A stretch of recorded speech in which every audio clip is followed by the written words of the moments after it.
Brian, how are you? Diana, good morning. Heather, Isara, how are you? Jim, Shanija, how are you? Lauren, Levy, how are you? Lisa, how are you? Lisa, two Lisas.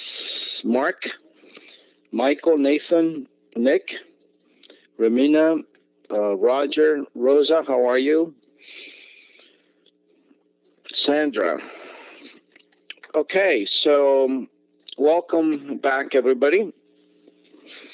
So this is sadly our last encounter, at least online. We still have a few of you coming to clinical, so we'll get to meet you physically, at the site.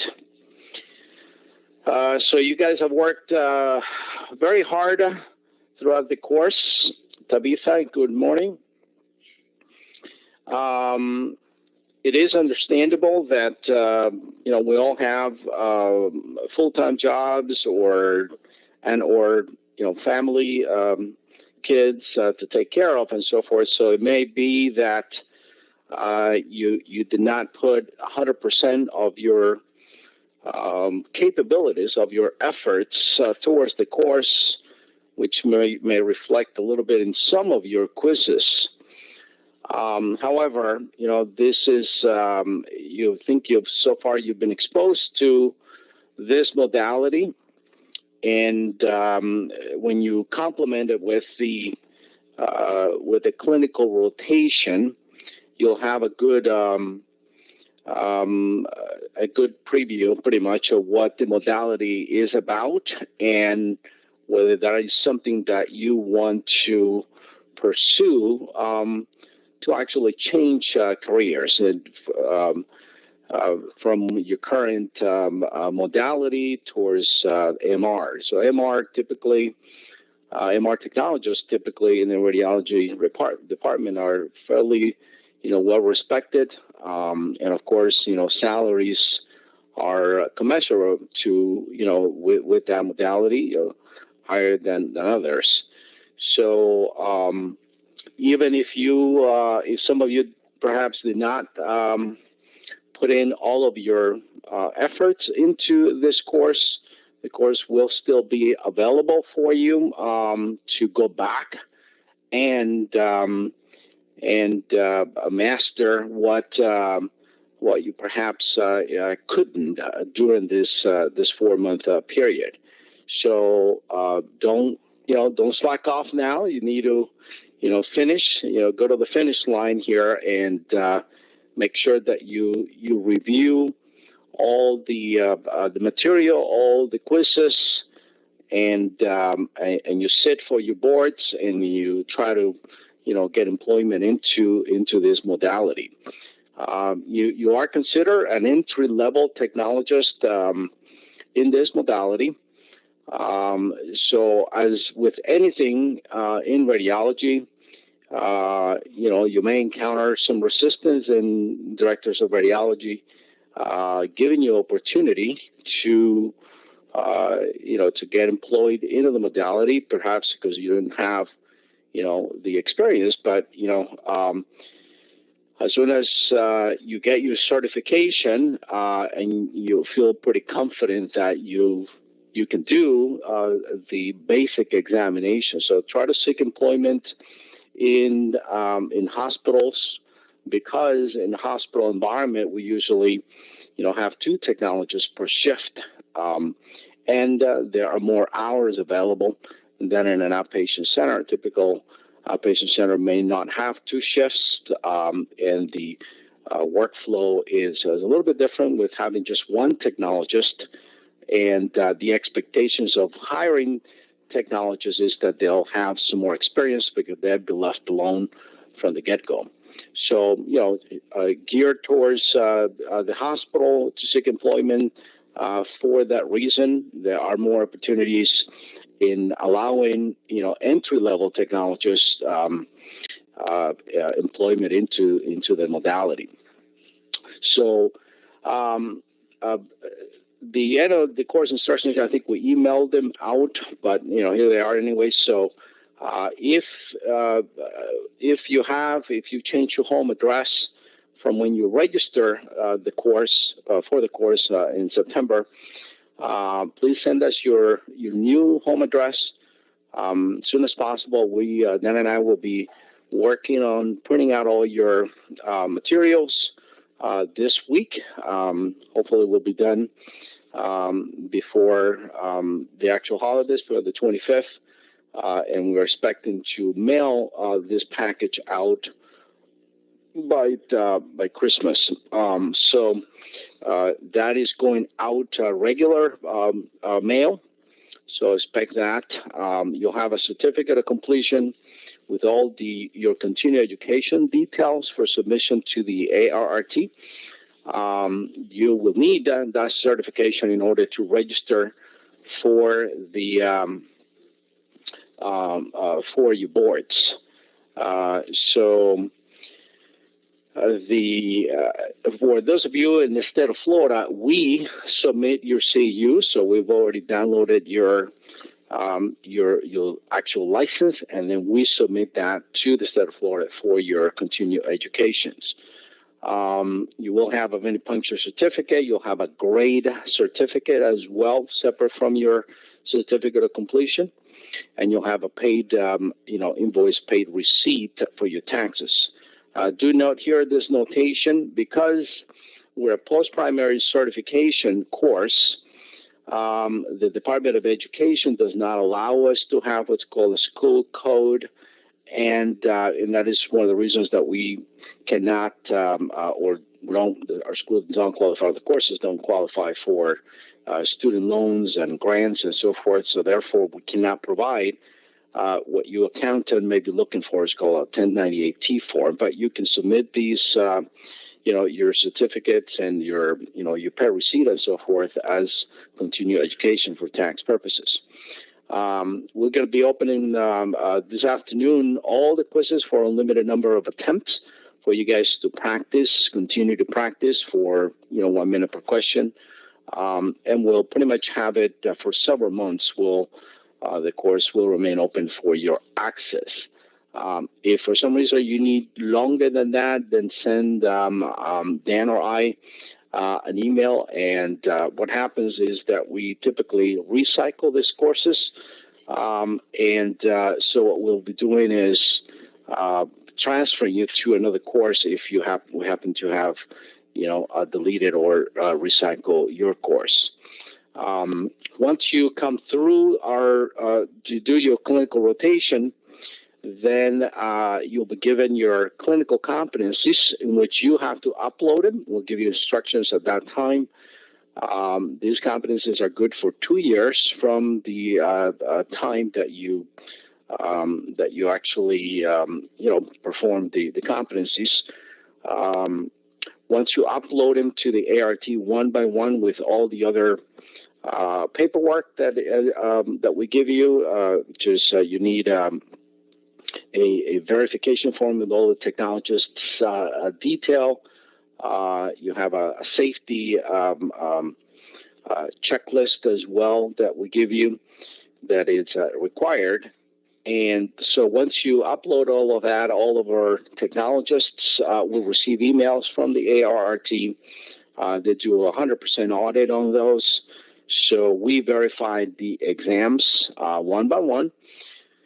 And once all of that is completed, then either Dan or I, depending on where you completed your clinical competencies, your clinical rotation, then we'll sign off on your application. So once that is done, then you will receive an email from the ARRT, and you'll have to pay the fees for the exam. I think it's $200 for that. And within a couple of days or so, you'll get another email from the ARRT that you can go ahead and schedule your examination. Your 3-month window will begin then in order to get a date. So if you're not quite ready to take the test, then you may want to hold off a little bit on submitting the payment. You can upload the clinical comps little by little, but once you pay the fees with the ART, then your 3 months window will begin. They're very, very strict about putting off from that 3-month window. So they're going to give you a hard time. If you say, listen, I need more time. And then there's you're calling now, so you need to get studied, but they're not going to put it off more than the 3 months window. So when you feel that you're pretty much there, then go ahead and submit all of that. Again, this clinical competencies are only good for 2 years. After that, they will expire, and you'll have to do your clinical competencies again. You have 3 attempts. If you don't pass any of the 3 attempts, you'll have to redo your clinical competencies in order to get another 3 attempts. And that's usually how that works. Does anybody have any questions before we start?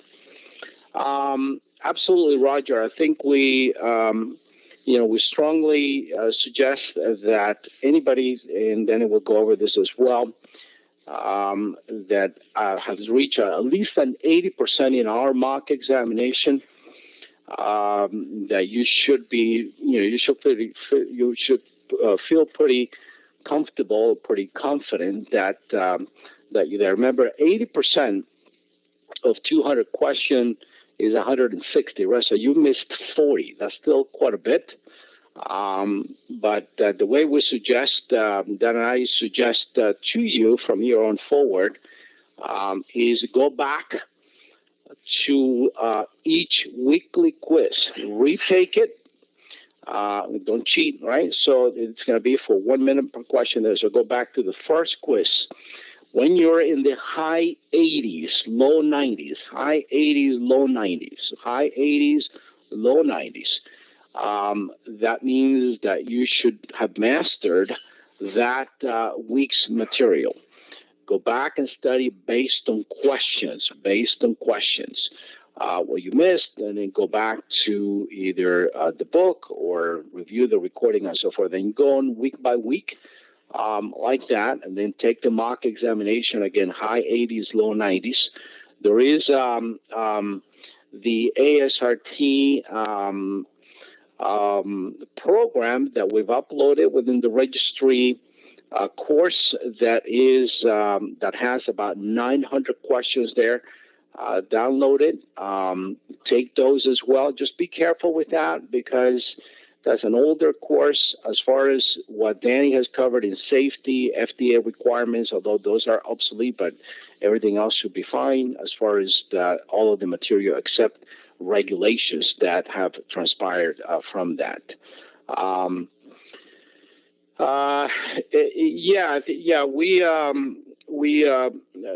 We send a big envelope, Ramina. Yes, that's not a problem. Yeah, review everything, Adam. Our pleasure. Okay, so call us if you need anything. Okay. No, absolutely not, Lisa. Once you upload your clinical competencies, you have 3 months to take it, but you can take it right away. So you'll have to, just like any other either primary or post-primary, the ART uses the Pearson site.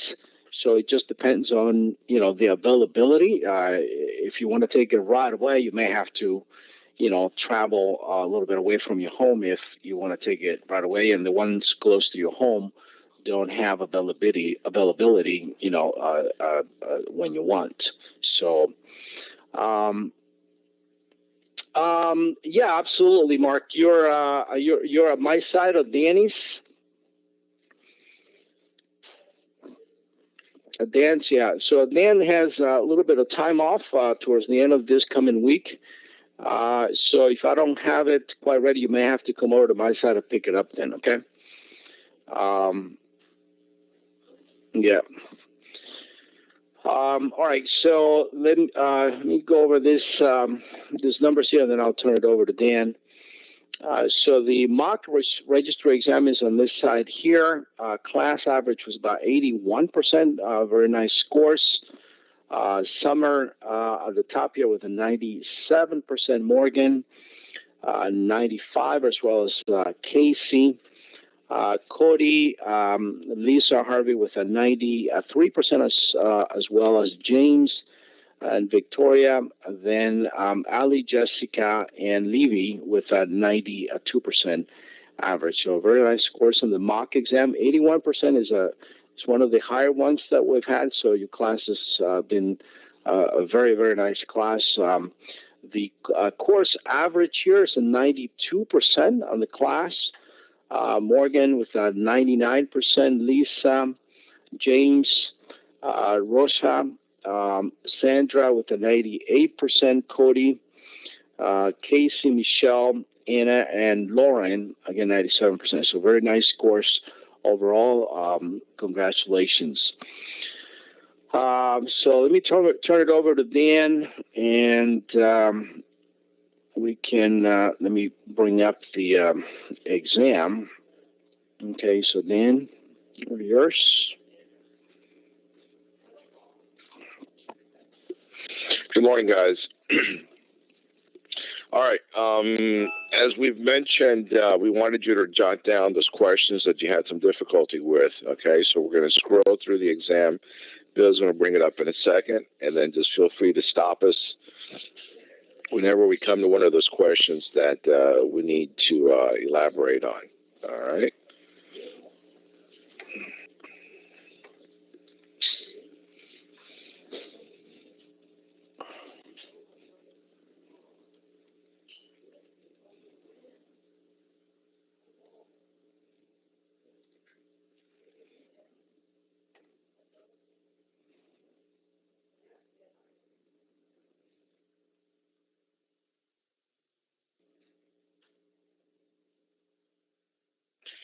While we wait for this, let me just reiterate one issue here. When you sign up to take your exam, try to your local testing center might be booked. Okay, so you might have to wait longer than you expect to.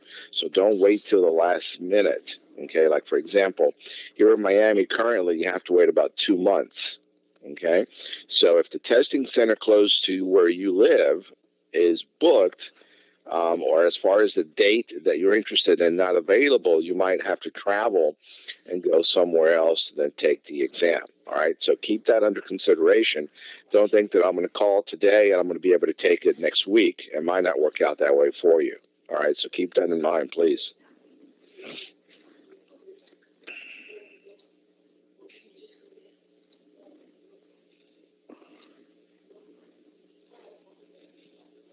Hang on a second. I'm having a little bit of a hard time here.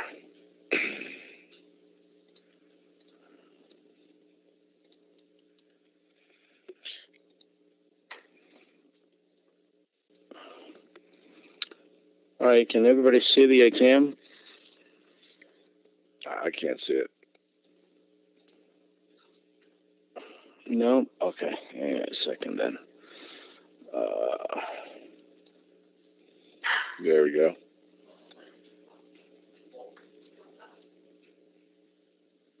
Right, yeah, Morgan, you can't sign up to take your registry until you finish your comps. That's what you need. All right, but in the meantime, you need to continue studying. So as soon as you finish your comps, you can go ahead and send those in, right? You register yourself online, get them all in, and then you'll be ready to take your exam as soon as possible. All right, so don't wait, right, till you finish your comps and then say, well, now I'm going to study, or I want to continue studying. You need to take advantage of this time that you have now until you get all your comps done. Bill, can you make that any larger?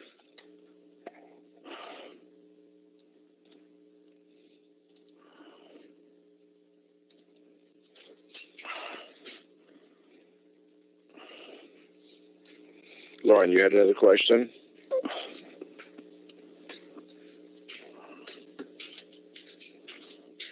Yeah, I guess that's okay, right?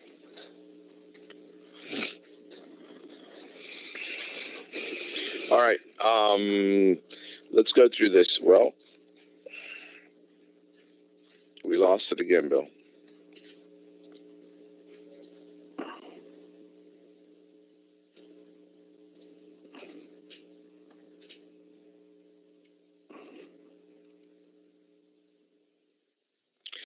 You're talking about as far as safety, FDA guidelines?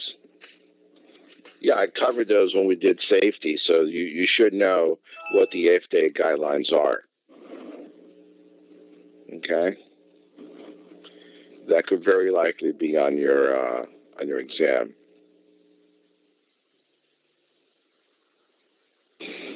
All right, can you were not on there. The ones that I cover are the ones that are on the actual ART outline. Okay? That's the safety talk. Okay? We also covered in patient care too, if you remember. All righty?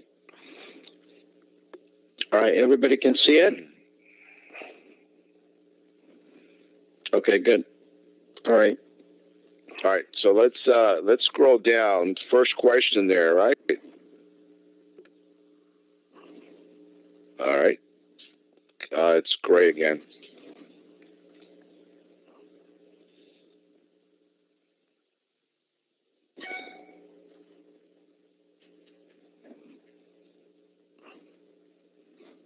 Well, you can't see it? No, it's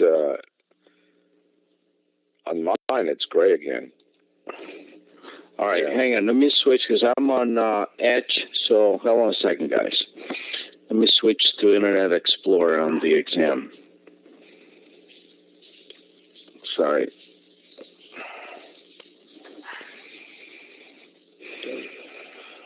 Lisa, Bill's the one with the bad connection. Right? Yeah, no, I'm good. I'm good.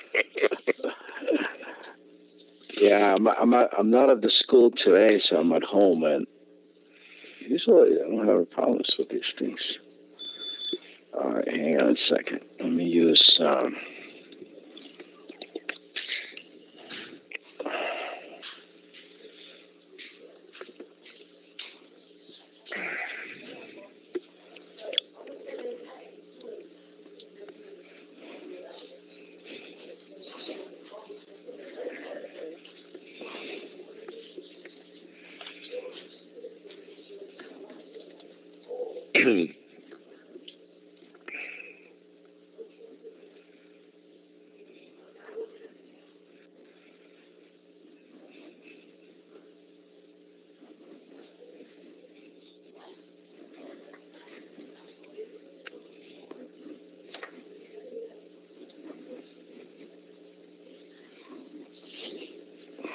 All right, while we wait, Bill had mentioned as far as reviewing all of your quizzes, okay, try to compartmentalize, okay, your studying. Don't try to study everything at one time, okay? So let's say we're going to start off with the physics all over again. So start from the first class and then work your way through the entire program. Remember, when you get to procedures, it's a lot of information. So break that down into each system individually. So focus on the brain, right? Spine, MSK, divide that up into upper, lower extremities, okay? And then the body, all right? So don't try to study everything at one time, but do make a plan of how, okay, you're going to study and what you're going to study. So if you outline that and make a schedule, okay, reviewing at least 2 days a week, all right, you will be fine. You will be fine. The quizzes, okay, will be open again. Obviously, you can take those as many times as you like, but be true to yourself. Don't cheat, okay? Go back and answer the questions cold, all right? Don't have an answer sheet there in front of you or anything like that. The mock exam will open again, okay, after today. You'll have the opportunity to take the mock as many times as you like, but do the same thing, okay? Don't cheat on the mock. Try to take it without looking at the answers, all right? And that way you get a true score, and that way you know exactly what questions you need to work on. It's once your scores are really high, high 80s, 90%, then you should be fine. You'll pass the exam.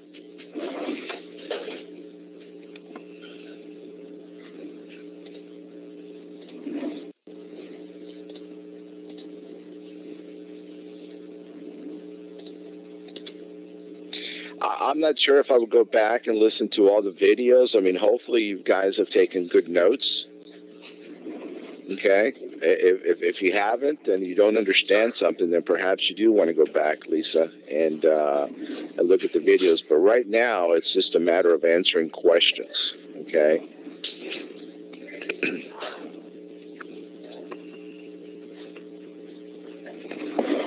All right, so hopefully you can see it now.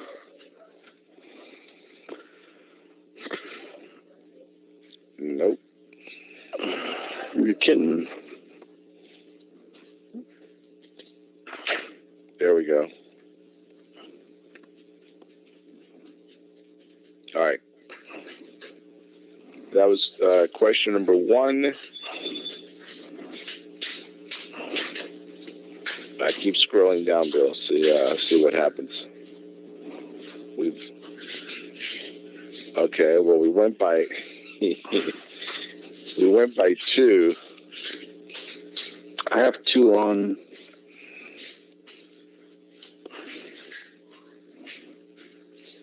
No, you can't see it? Yeah, okay, that's fine. I probably have an old exam. But this is your dosage for GAD, right? 0.1 millimole per kilogram or 2 cc's. Okay, go ahead. It's my vision. So there's our first graph. We're all okay with this? Yeah, Ramina, I can't see. That's my problem. All right, let's go. It's all that tequila last night. Couldn't open my eyes this morning. No, I'm just kidding. All right.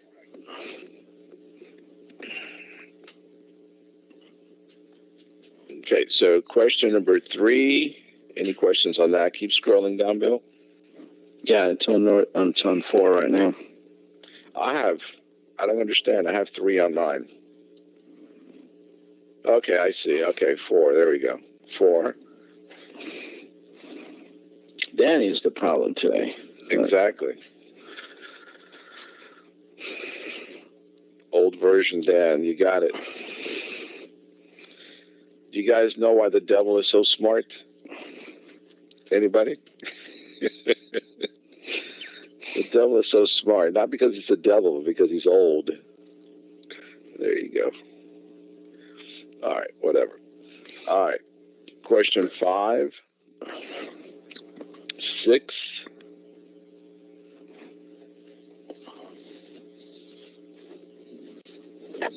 Like, 7.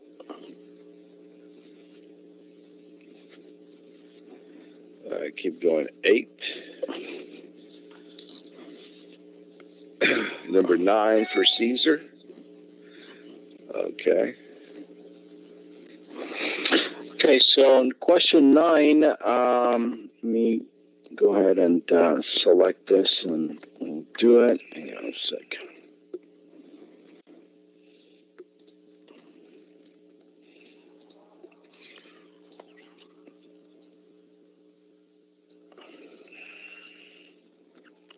Okay, so it's a 3D gradient echo sequence. So the formula is going to be TR times the number of phase encoding steps times the number of signal averages times the number of slices. Okay, the number of slices. So you're going to just plug this in, 50 TR, right? Number of phase encoding steps is 192 times 1 signal average times the number of slices, which is 32. Yep. So you multiply this out, it should give you, whatever it is. Let's see. Give me a calculator here. We're in trouble. We're very slow today, guys. Sorry. All right, so we go 50 times 192 times 1 times 32. Then you get 307,200 milliseconds. So you're going to cross this one out. Divided by 1,000, you get 307.2 seconds. And that should give you the correct answer. Okay, there we go. Okay, so that was okay. That was number 9. All right, keep moving down, back to a gray screen.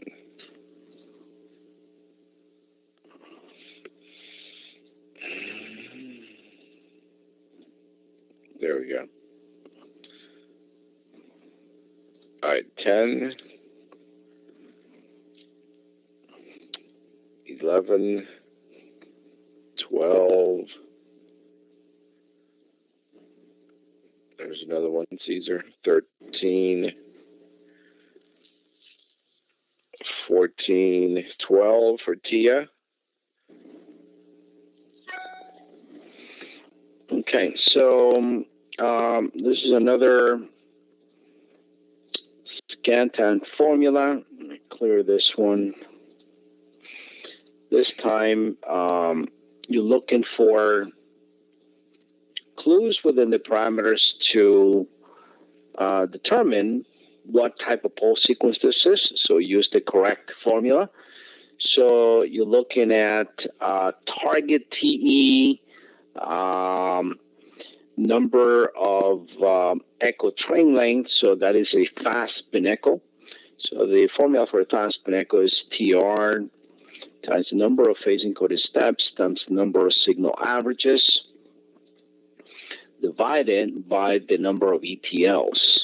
So you just plug in the numbers. It's 5,000 TR times 192 phase encoded steps times number of signal averages 2 divided by 6 echo train lengths. So you multiply 2 times 5,000 is 10,000 times 192 is 192,000 divided by 6 ETL, and you get 2 times 5,000 is 10,000, right? So it's 10,000 times 192. That should give you 1,920,000 divided by 6. And that'll give you 320,000 milliseconds. And so this one is wrong. Divided by 1,000, get 320 seconds. This one is wrong. Divided by 60. 320 divided by 60, and give you 5.33 minutes. And that should be the correct answer. Is that okay, Tia? So the key on these things is, number one, making sure that you identify between, you have like 3 or 4 formulas to remember: spin echo, fast spin echo, and 3D gradient echo.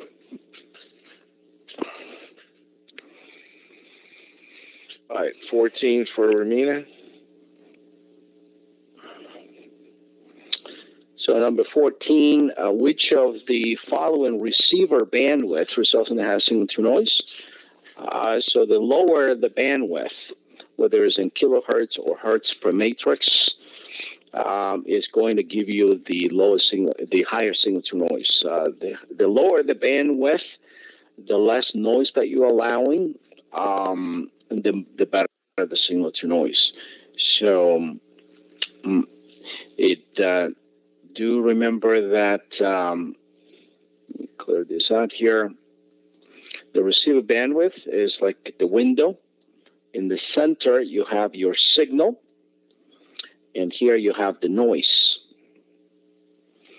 We're listening to plus or minus, let's say, 12 kilohertz. That equals somewhere about 130 hertz per matrix. So when you reduce the bandwidth, you sort of close in the window. Now you want to listen to perhaps 8 kilohertz, which is from here to here. That's the your Lamor, right? So your range of frequencies that you're allowing into the coil. So you take these out and you're only listening to this. So by allowing less noise, your signal-to-noise ratio increases. The other way that you can describe this is the signal.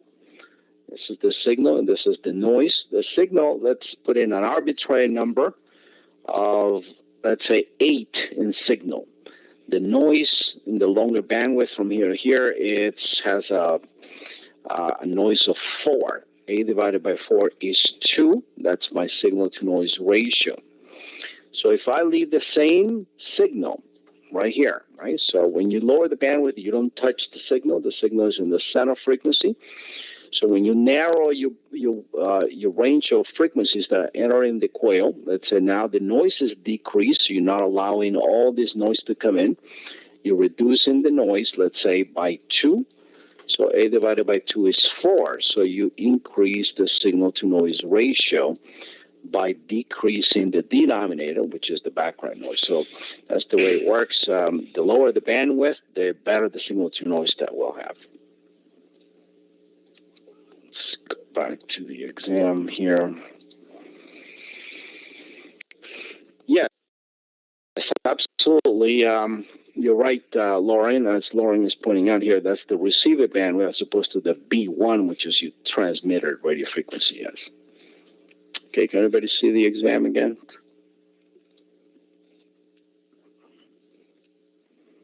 Okay, we're on 15. All right, keep going down to 16.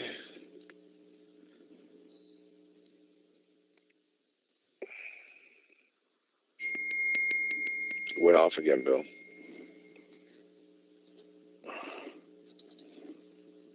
What's going on? Okay, Cody, you have a question on 17?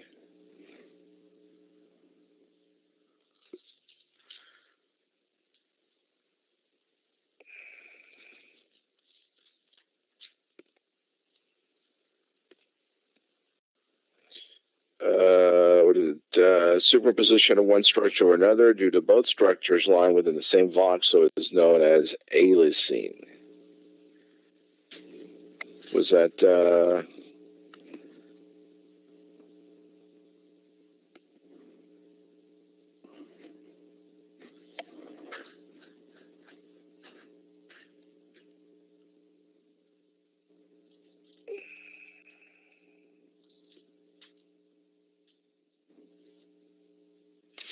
Yeah, this should be aliasing. I think that the question is not worded just right, but when you're superimposition of one anatomical structure over another is technically, wraparound or aliasing.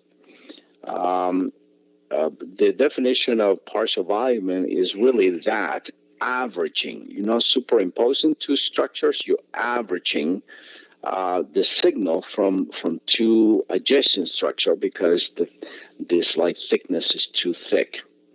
So I think technically here, the superimposition of one anatomical structure outside of the field of view in the phase encoding direction will be technically aliasing or wraparound. Yeah, partial volume would be the averaging of anatomical structures within a slight thickness. Just the wording of the question is not just quite right. I mean, well, superimposition would be the key word. As far as volume averaging, it deals with slice thickness. An analogy of that would be a slice of bread, like raisin bread, for example. If you take a thicker slice of raisin bread, you're not going to be able to see as many raisins in the bread as if you were to cut a thinner slice, where then you will be able to see more raisins. All right, if that makes any sense. But Dan, I need to give you control of here. I need to address something from work. Mm-hmm. Hang on a second.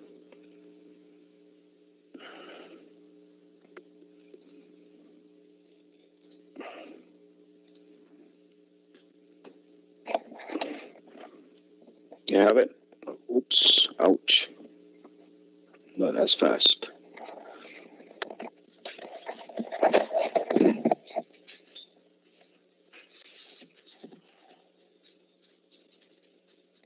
I don't see anything.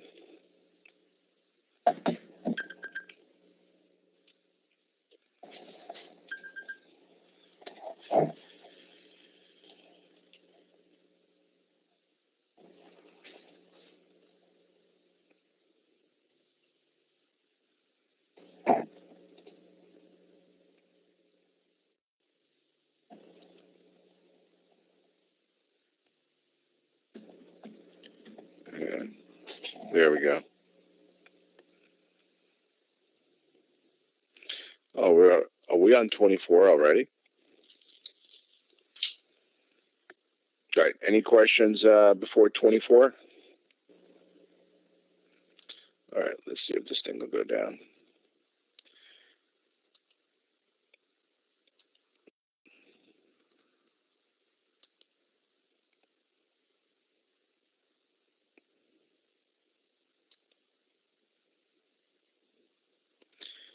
$25, $26. Where's the HIPAA question? What was the HIPAA question? The definition of HIPAA? That was what, 18? No, Ramiro, or any other questions after or before 18 or before 26? 21, Rosa? All right, let's go back.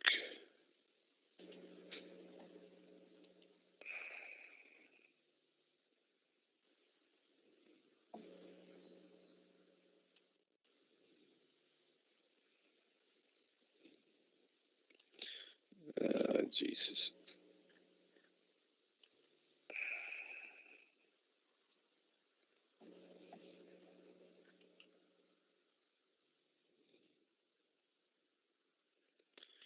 You have to be going back and reactivating the mock.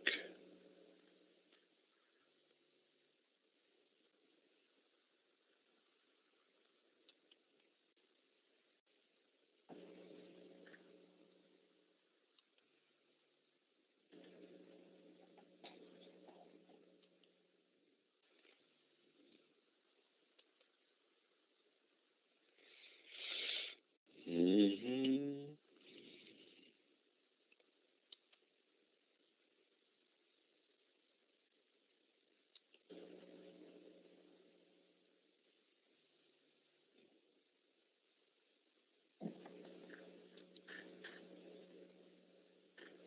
Yeah, this is all over the place. We're at 58 now. Let's wait till Bill gets back. What question are we talking about here, guys? 2021.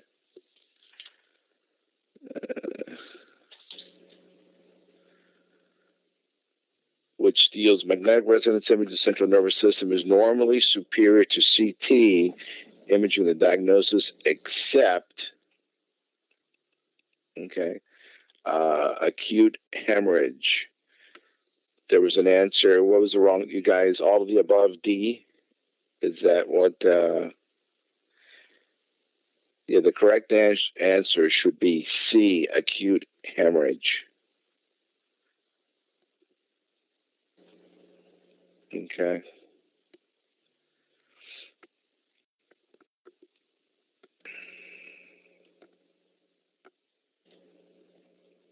Yeah, this is going back and forth.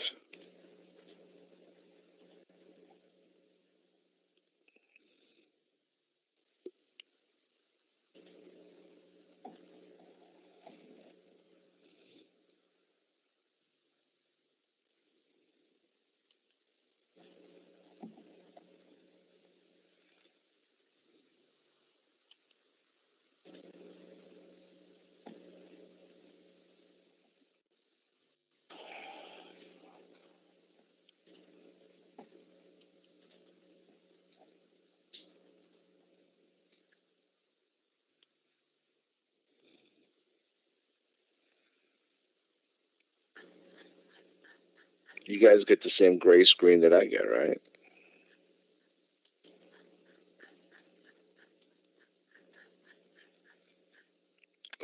finally, there's 21. Yeah, this should be a seed acute hemorrhage.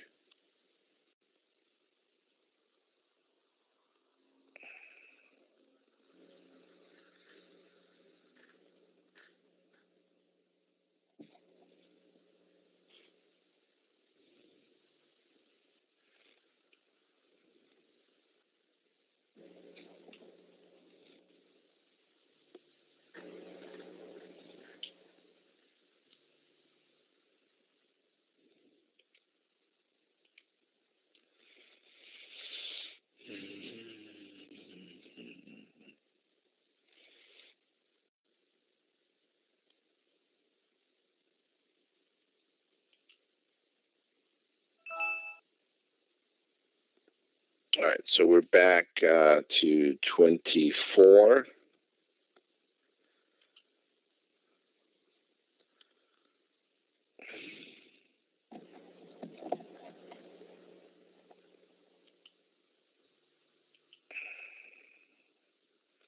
This is not happening.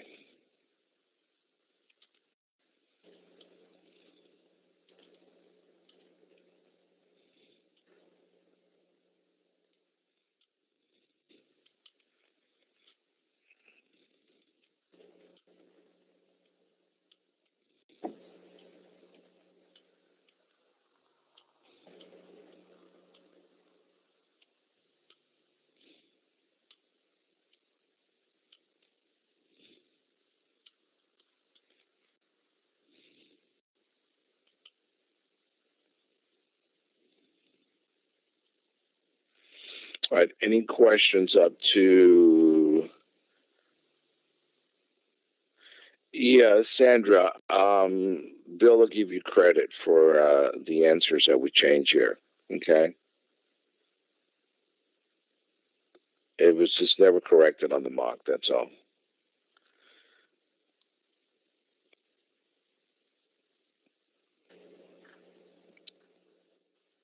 It's a Privacy and Portability Act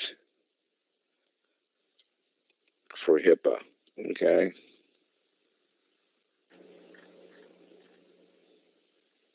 Health insurance?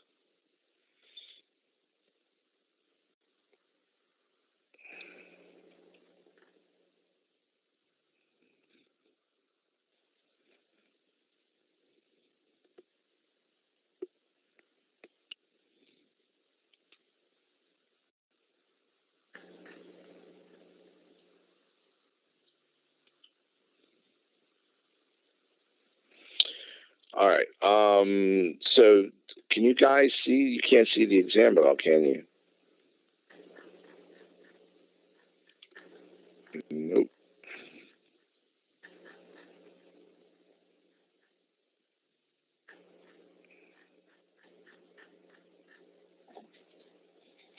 Yeah, now. 37. Any questions up to 37?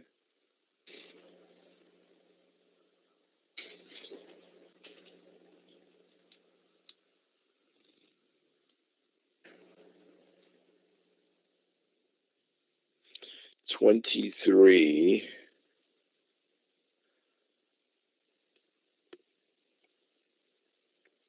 All right, hang on.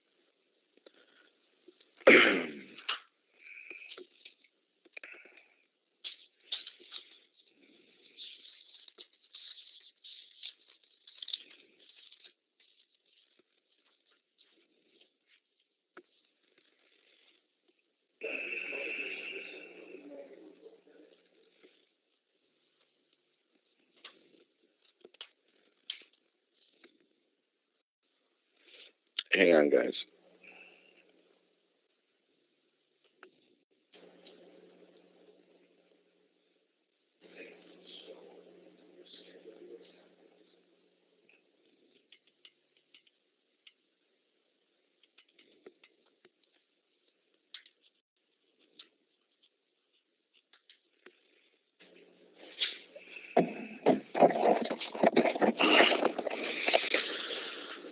Sorry, guys. Bill, this hasn't worked out. Oh, shoot. I'm sorry. All right. You can't see it? Well, no, I couldn't scroll. Oh, so sorry, man. All right. What question are we on? Can everybody see? We need to go back to 23 and then 35. Okay. 23. Okay, so we're on 23 now. Everybody see?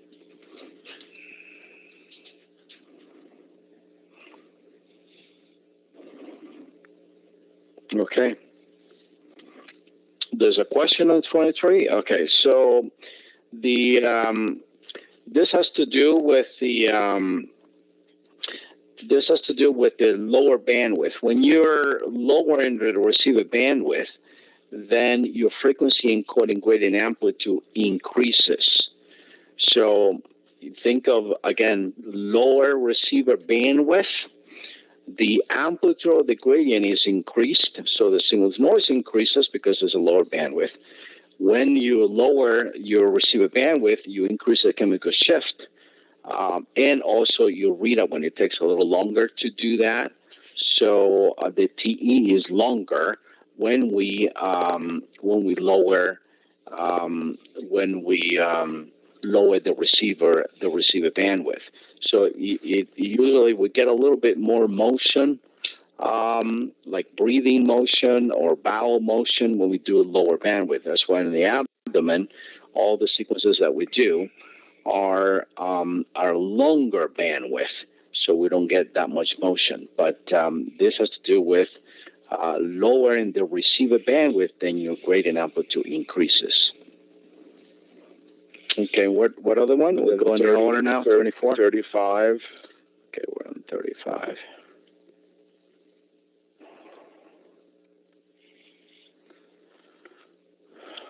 Okay, all right. So everybody sees number 35. So yeah, this is one that we need to be deleting. This is your eddy currents is when you're doing echoplanar sequences, then you're inducing what's it called, Danny? I think you give this class the twitching of the muscles, right? And also arcing. The blood, contains salt, of course. So when you're interlacing your hands or crossing your legs, you form an arc. So when you're arcing, you're producing these eddy currents that you can stimulate. You can stay twitching or muscle twitching, and that's what they're referring here to arterial blood flow. But the eddy currents are mainly associated with your gradients. I don't cover that because it doesn't really happen. Right. So yeah, EPI, because of course you're doing all the shots in all the phase encoding gradient in a single TR time, a single shot, then it's going to produce more of these eddy currents, and if we have the patient's arms crossed or legs crossed, then you can potentially form a circle, an arc, that you can induce these currents.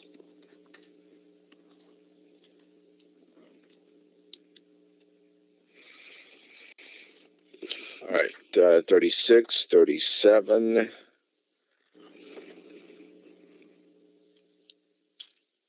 38, 39. It's our first image, I think. Or no, we had a brain already. 40, Diana.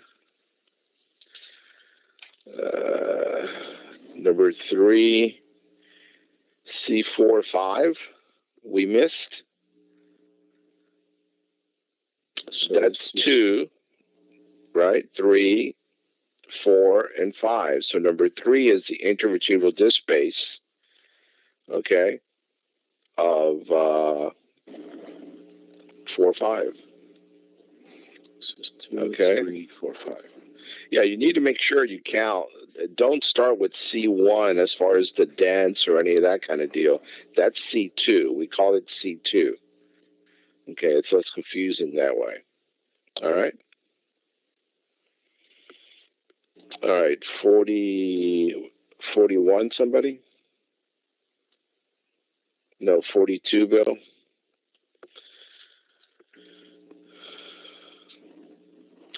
Right. So this is, case spacing. So on 42, for each phase encoding gradient, for each PR time, the amplitude of the phase encoding gradient changes. It goes from, let's say, shallow to a little bit steeper, a little bit steeper, a little bit steeper. For every TR time, we're changing the phase encoding step to read a different row. The frequency encoding gradient remains the same. It is only changed at the beginning of the sequence because that's the one that forms or shapes the field of view. A steep amplitude of the frequency encoding gradient makes a small field of view. A shallow makes a large field of view. But for every TR time, the frequency encoding remains the same. For the phase encoding, because you're doing the rows, the amplitude changes for every TR time. It goes from, let's say, for a steep amplitude to a little shallower, a little shallower. For TR, it changes.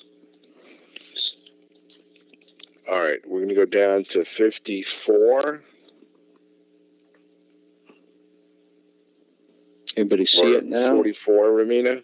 Hold on, Bill. 44. Hold on. 44 is up here. So, at a 1.5 Tesla, the chemical shift or the resonant frequency or Lamour frequency between water and fat is 220 hertz. Right? Water resonates 220 hertz away from fat, or you can say it differently, fat resonates at 220 hertz lower than water, and that's called chemical shift. All right. So again, number 45 is related to the previous one, that the stronger the magnetic field, the separation of water and fat increases. And conversely, the weaker the magnetic field, the resonant frequency between water and fat gets closer together. And that's why we have almost an impossible time to do fast suppression techniques in the open magnets, because if you're dealing with a 0.02 Tesla, then the difference between resonant frequency of water and fat, they're almost overlapping on each other. So we can't discriminate one for the other, and we can't do fat in those very low magnetic field units. So again, the statement here is the magnetic field is increased, chemical shift or resonant frequency between water and fat increases to get separated further and further. All right, 54.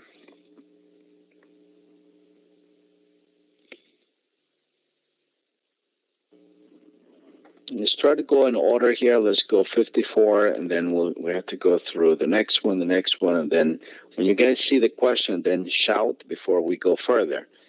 That way we cover, make sure that we give everybody an opportunity to stop if we need to address the question. So we're on 5-4. Okay, 5-4 is on the screen. When performing MRI of the cervical spine, which of the following is correct?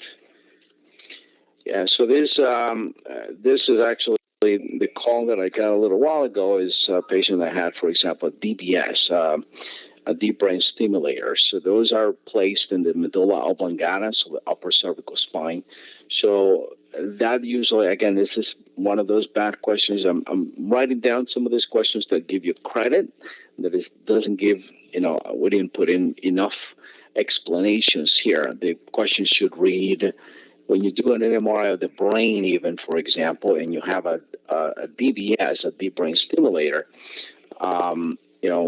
what are the conditions in that? Are we allowed to use it or are we allowed to not? So this is one of those questions that ignore it. We didn't word it correctly, so we'll give you credit for this one.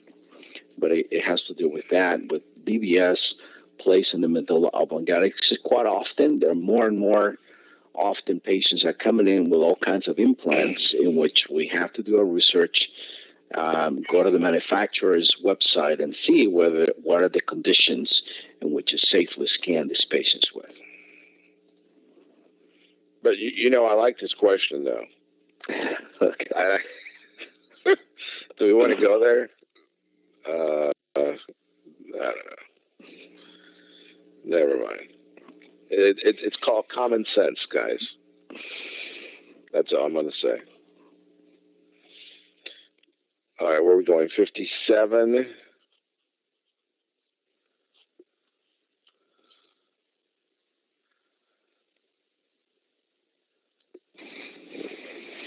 Back to a gray screen. Yeah. Again, we apologize for some of these questions. I gotta fix them. But this one, it depends, right? So the measurable tissue magnetization. So it's referring, but it's not a good question. The question should read the measurable tissue magnetization after the 90-degree and or the 180-degree pulse. Bill, hang on. Okay. All right. Can you see it now? All right. Yep. So number 57, the measurable tissue magnetization after the 90-degree and or the 180-degree pulse, then is when the M or the net magnetization vector is in the X and Y plane, right? So because I can actually say here the measurable tissue magnetization is really M at equilibrium. That means that I can direct a 90-degree pulse. You see what I'm saying? So this is why this is a bad question. I'm writing down some of these questions that are not, that we have not addressed correctly, that you should have a better explanation in order to answer correctly. So this one should read, the measurable tissue magnetization after a 90-degree pulse and or 180-degree pulse. Then B is the M in the transverse plane. That means it's ready for us to actually collect into the coil. Okay, so that's, no, you can't measure it, but you can actually say, all right, so you have M at equilibrium. So you can actually direct a 90-degree pulse, and that's the one that we're directing the RF pulse to.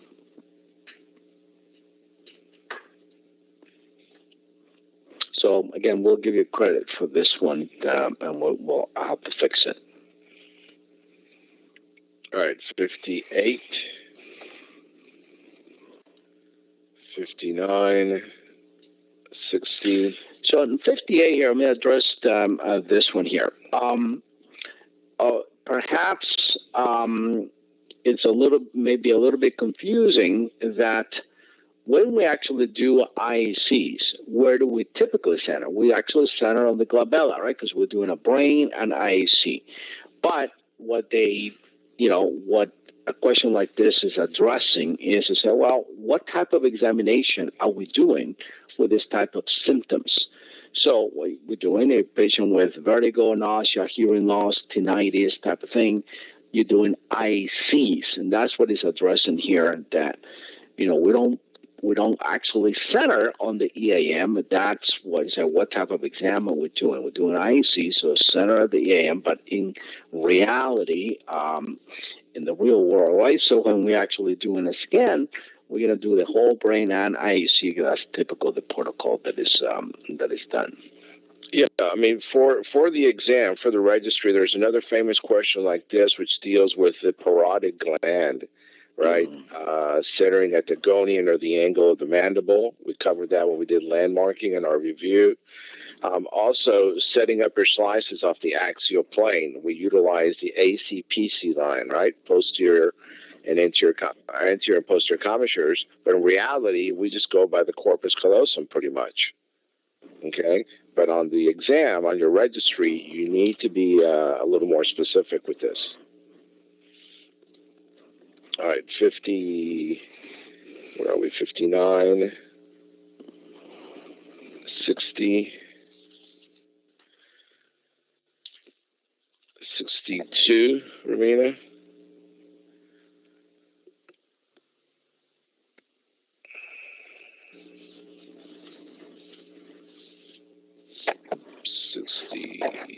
Okay, so in 62, so compare, so they're asking you, well, what happens to the precessional frequency, chemical shift, T1 relaxation time. So when we increase the magnetic field, so go to the extreme. You're going from a 0.5 Tesla to a 1.5. So when we increase the magnetic field, a lot more increases. So A is correct. The precessional frequencies increase.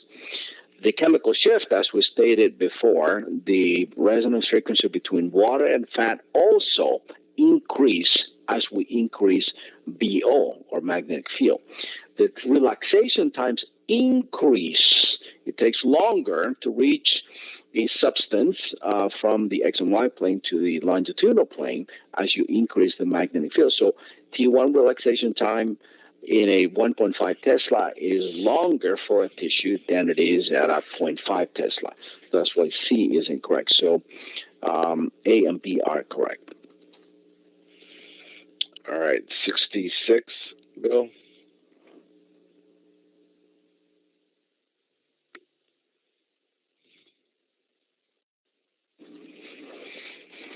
Yeah, so the noise that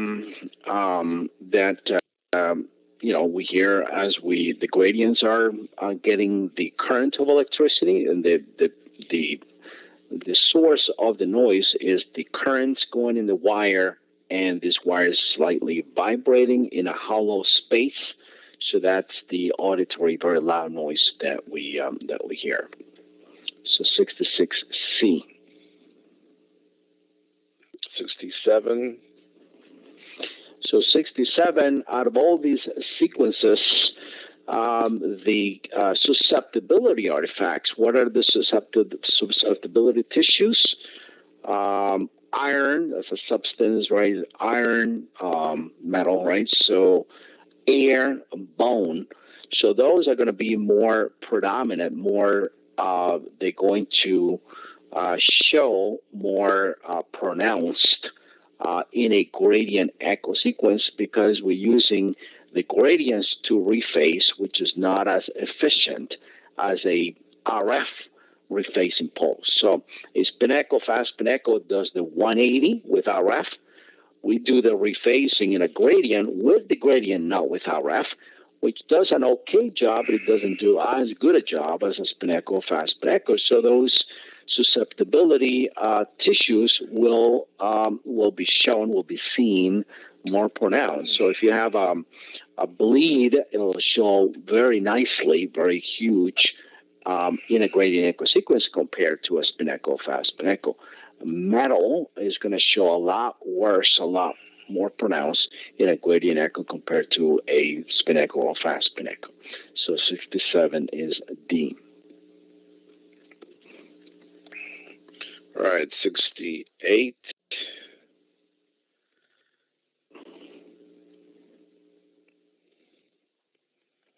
68. 69.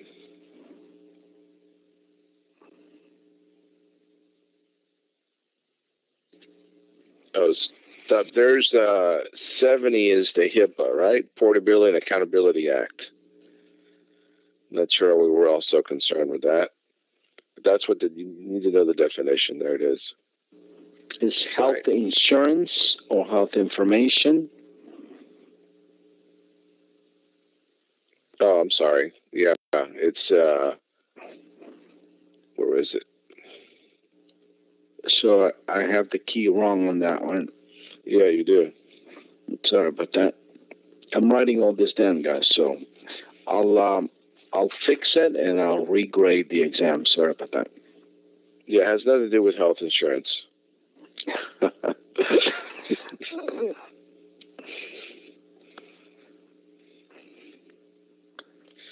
All right, 70.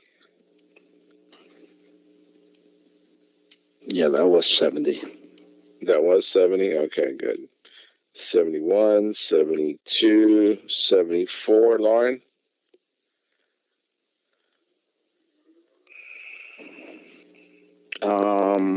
Okay, so 74. So it's a 3D gradient echo. They're asking for the scan time, signal to noise, and the voxel volume. So, let's see.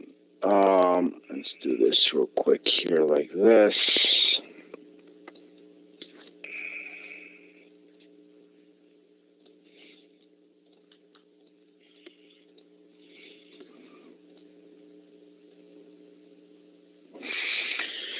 Okay, so we have a 3D gradient echo, and they're asking us to increase the number of slices from 32 to 64 and the slab thickness from 32 to 64. So they're asking us for the scan time, signal to noise, and voxel volume. So when going from 32 slices to 64, our formula is TR times the number of phase encoding steps times the number of signal averages times the number of slices, right? So this is all part of the numerator. So if you double the number of slices, you increase the time linearly. You double the scan time, right? So that A is correct.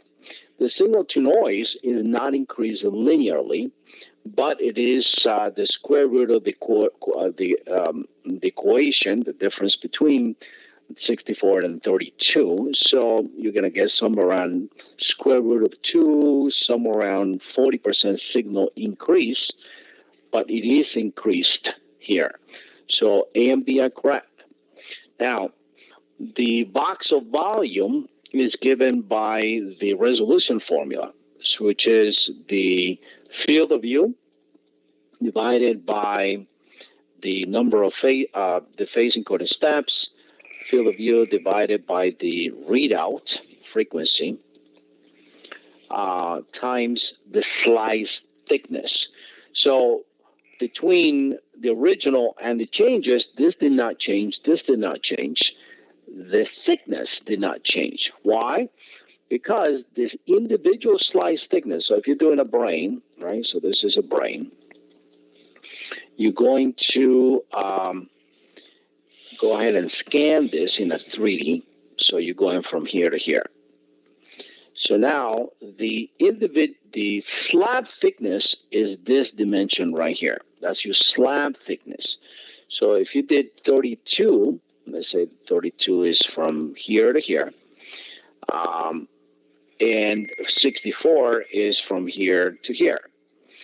So the individual slice thickness is given to us by the slab thickness, which is 32 here, divided by the number of slices that we do. The individual slice thickness is 1 millimeter.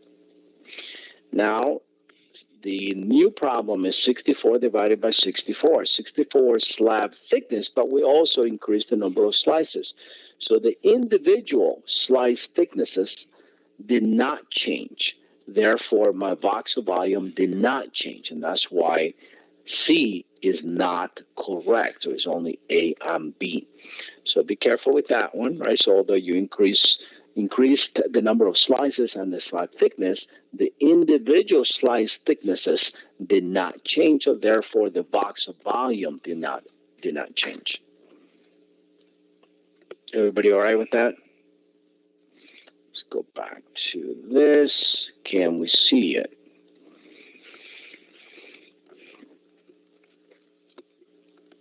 Okay, we're on 75, 78. Yeah.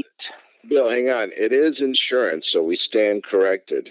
It is insurance. It is? Yeah. Well, Health Insurance Portability, right, and Accountability Act. Health insurance. I don't know why they put that word insurance in there, because it doesn't deal with that at all, but yeah. So the key is correct on this one. The key is correct, yeah. Thank you, Ramina. Hold on, I have a call from Dr. Lawson. 1 second, guys.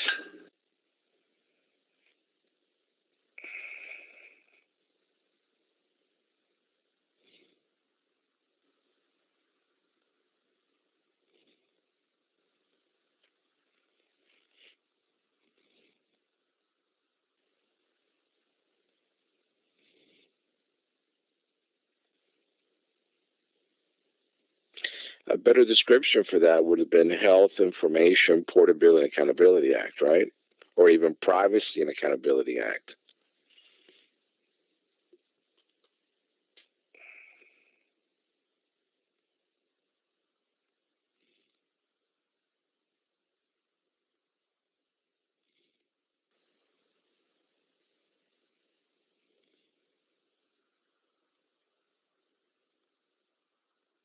Yeah, you're right.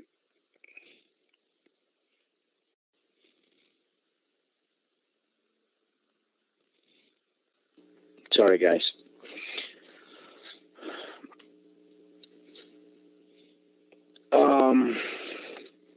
Okay, so everybody can see this. We're on 77.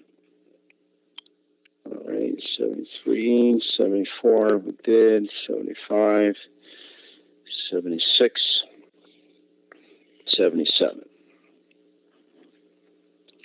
All right, so utilizing gradient moment knowing, which is it's also called GMN or or a flow compensation. That is another function of the gradients when we are doing any body part really which has vessels. Then what we do is we use this flow comp or FC or GMR. That is another function of the gradient. So what we're doing is, let's say we're doing a brain, and in the brain you'll have arteries, veins, and cerebrospinal fluid, and they're all flowing at different speed, right? So CSF travels between 1 and 3 centimeters per second. Veins, blood inside of a vein travels about 20 centimeters per second. Blood in an artery flows about 80, 90, between 70 and 90 centimeters per second. So if I'm doing a spin echo sequence, I'm going to do a TR.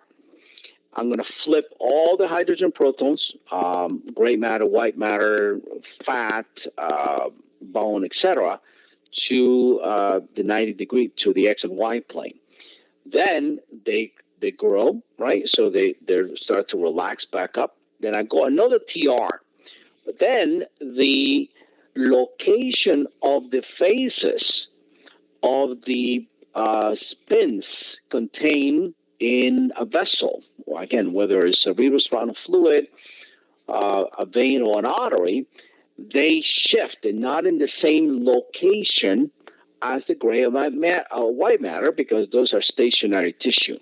So if we don't do anything about that, then we get a ghosting artifact in the phase encoding direction. So we need to compensate for that. So what we do is when we're scanning, we select another icon that's called flow comp or GMR or GFR, so greater motion refacing. So GMR or GMN or flow comp. And what that does is that we use one of the gradients again to compensate an additional pulse to correct the phases or the location of the spins on those tissues that are flowing, like I said, CSF, arteries, or veins. So because we're using the hardware in that TR, then the TR increases and the TE increases. That's what we're talking about here. So if I'm using a spin echo T1 weighted with no GMN, no flow compensation, then the TE, it may be 10 milliseconds. But as soon as I click on add flow comp, GMN, GMR, then my TE bumps to like 15 or 17. It's quite dramatic, the utilization of the TE. The increase of TE when we're using this option, but we have to, because if not, especially after contrast, because the contrast, the blood is going to be white after contrast, then you're going to see those artifacts. So that's what it's referring to here, that when you use that option, my TE increases. And it's usually about maybe 5 to 7 milliseconds when we use this option. So the correct answer is A. The minimum TE increases from 10 to 15 or 10 to 17.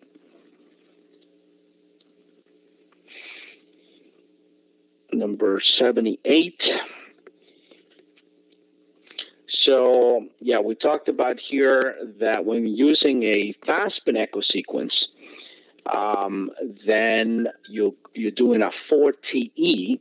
The center of the TE is going to be, so let me do it from 4 to 16. Let me do it this way. I think it's probably a little bit better. So if I'm using a fast Spinecco, the 4 ETL, okay, my TE, let's see what the TE of 15. Now they're actually telling you that the TE is 15, so it's somewhere over here. So that means this is probably about 13, this is 17, and this is 19, somewhere in that neighborhood. So your effective TE is 15. Now I'm using a 16 ETL, 1, 2, 3, 4, 1, 2, 3, 4, 1, 2, 3, 4, 1, 2, 3, 4. So that's a 16 ETL. My effective TE needs to be in the center over here. And you start counting. If the TE is 13, it's 15. And go, 13, 15, 17, 19, every 2, 21, 23, 25, 27. So, and it goes on. So the one in the center is going to be at 17. So if I'm using a 4, I'm doing sort of like a T1 weighting. Now, this is a TR 500, for example. My T1 is okay because it's short.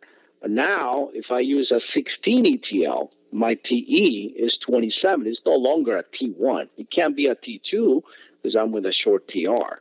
So it is a mixed contrast because it's too high. So that's why we tell you, you're doing a T1 or proton density weighted sequence, you keep the ETL short, no more than 4. And 79, Bill. Exam again, 1 second.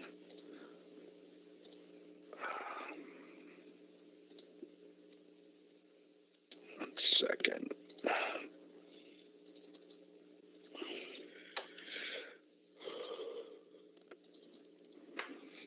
All right, can we see it? 78, 79.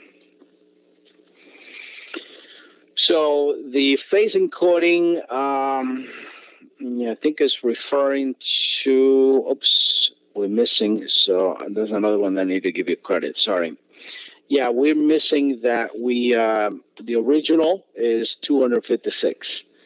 So if you lower it to 192, then you increase the C. So sorry about that. There's no way for you to figure it out until we tell you you started with a high phase encoding, you lower the phase encoding, then you need to answer it correctly. So there's no way to answer it unless I gave you the starting point. So sorry about that.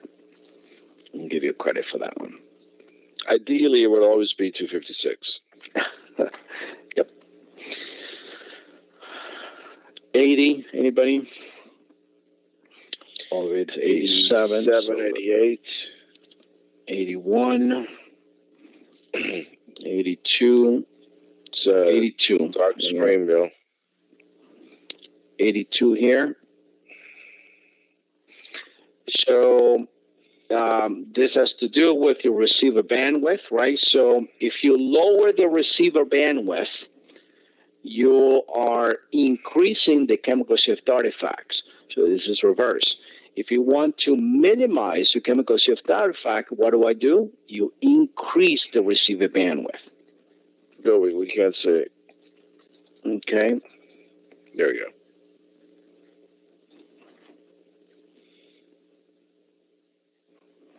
So that's 82. In order to reduce the chemical shift artifact, then your bandwidth needs to be long. 83. Okay, so This one, I think we talked about this, that it's a, yeah, so, sorry, I have the key incorrect. So sorry, guys, a lot of mistakes that I have on this exam.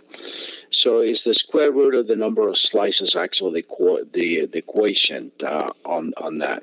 So D is the correct answer on this one, yes. We'll fix that one. 85. 86, we're stopping at 87. I think Romina wants 85. Yep. 85, number 2. Right, that's the infraspinatus, which is posteriorly here. All right. If you look at an image lower down, you'd have the supraspinatus divided by the spine of the scapula with the infraspinatus. Your deltoid would be the muscle further out, okay? And then the labrum is actually number 4, okay? And then 6 is your coracoid, 1 obviously is the humeral head, and 3 is your posterior labrum. Remember, the shoulder off of an axial image, right? 4 is the anterior, 3 is the posterior labrum. Off of a coronal image, it will be superior, inferior. Okay? Yeah, remember we mentioned that in the ART examination, you will have some arrows like this, but there are some questions in which there are no arrows, and they'll ask you, identify, for example, the supraspinatus tendon. I'm sorry, the subscapularis tendon in this image. So you need to come over with the mouse. There are no arrows, and you need to click on it. And that turns a different color, and that's your answer on that type of exam. So we can't duplicate that with our software, but beware on that, which is a little bit more difficult because you really need to know it. As opposed to showing the arrows, some of the questions will be go ahead and point to the humeral head, and then you have to click on it, and that's your answer on that exam. Yeah, number 5 there, Romina, is the subscapularis, okay?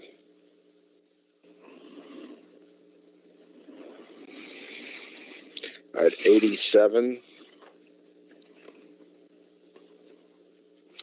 So those are all inherent tissue characteristics.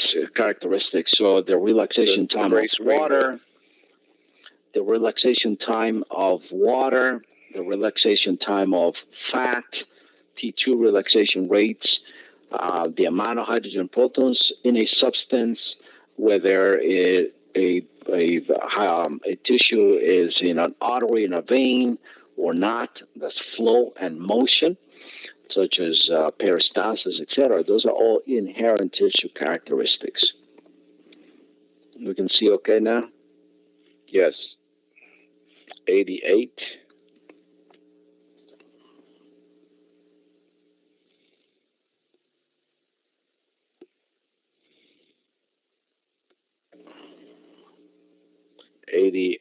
That's the one before that.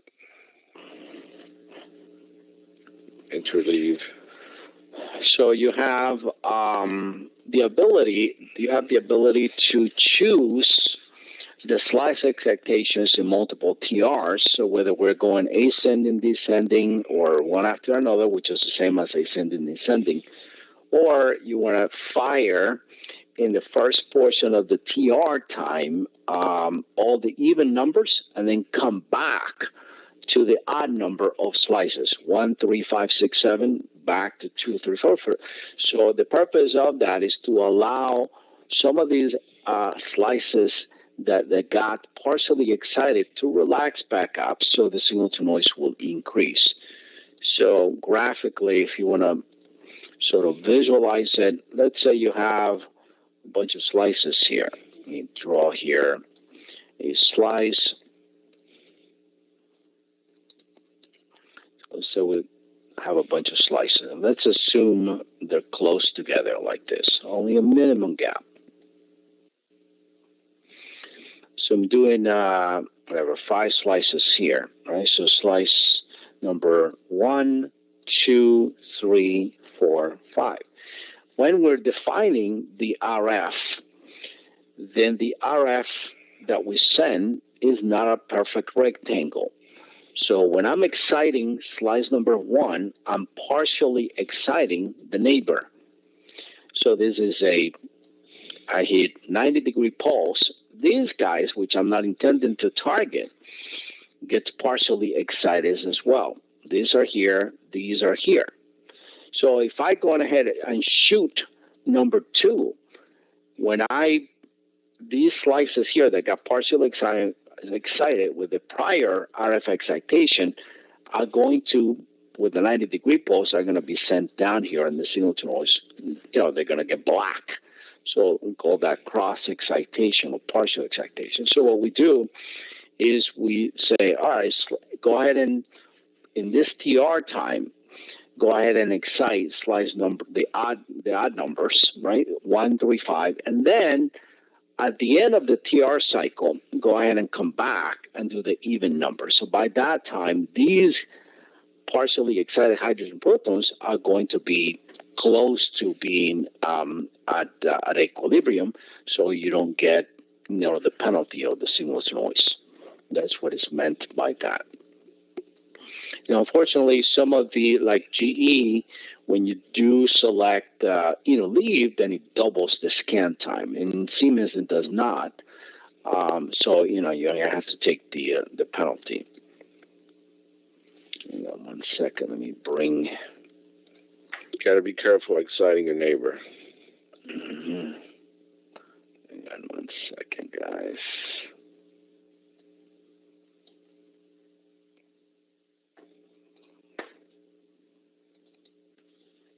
Okay, should be able to see it now.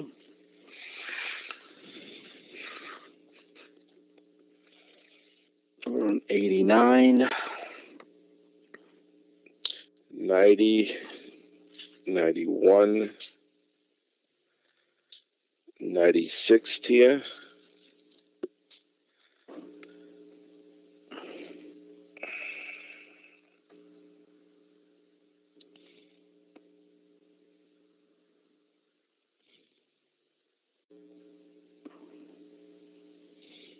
Right. So again, flow compensation, which is also called GMN, gradient moment nulling, or GMR, gradient motion rephasing.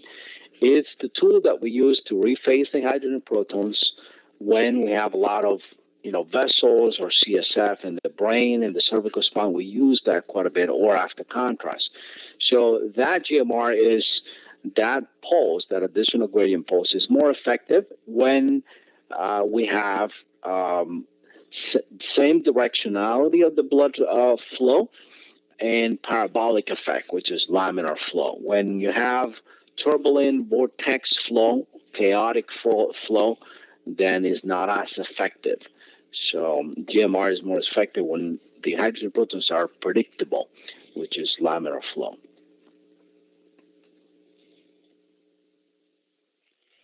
'97, 98, 99, 100, 104, Lauren. Mm-hmm.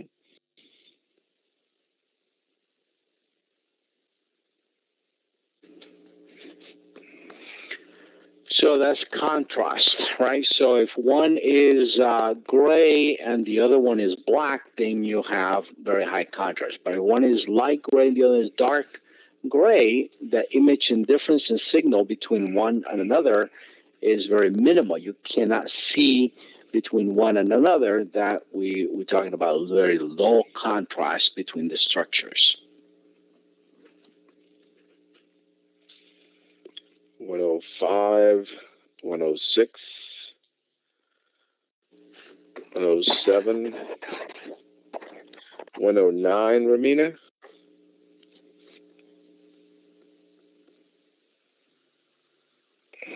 That's your MIP. So both C and D are the same. Pixel brightness. So we defined maximum intensity projection software. This is done in the background. So this is white right here, very bright. This is black. If the signal is high, so this is the background tissue, black, black, black, black, and then towards the white, let's say it has a value of 100. Then the MIP looks at the brightest pixel. Anything that is higher than a value, you keep. Anything lower than that, then we delete or suppress. So therefore, the maximum intensity projection. So we'll, on purpose, on a gradient echo 3D for MR angiography, we keep, we on purpose, we suppress all the stationary tissue. Anything that is white, anything that is flowing in an artery or vein is going to be white. So the maximum intensity projection, again, discriminates anything over a specific value, and it keeps the brightest pixel, and it suppresses or deletes